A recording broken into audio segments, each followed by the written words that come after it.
আজ নীলের পুজো, তাই সকাল সকাল ঘুম থেকে উঠে লেগে পড়েছি কাজকর্ম করতে। বরের তো ডিউটি আছে, ছুটি নেই। আর যেহেতু আজ নীল, তাই আমার আজ উপোস। তাই বরের মতো করেই টিফিন বানাতে শুরু করলাম। আজকে দেবো মুড়ি, সাথে ছোলা আর আলু, যেটা আমি একটু ভাজা করে নিচ্ছি। শসা কেটে টিফিনে মুড়ি দিয়ে দেবো। ঘুম থেকে উঠে চলে এসেছি রান্নাঘরে বরের জন্য টিফিন বানাতে।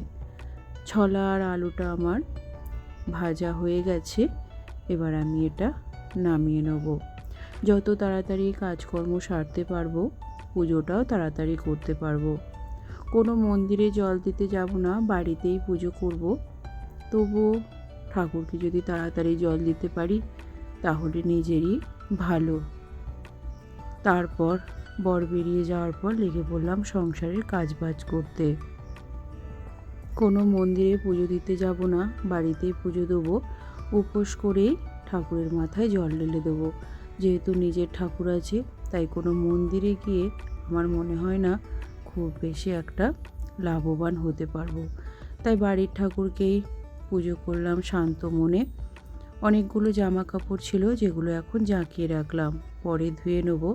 তারপর রেখে পড়লাম নাতা দিতে। আজকের ব্লগটা এই পর্যন্ত। কেমন লাগলো জানিও, ভালো লাগলে লাইক শেয়ার সাবস্ক্রাইব করে।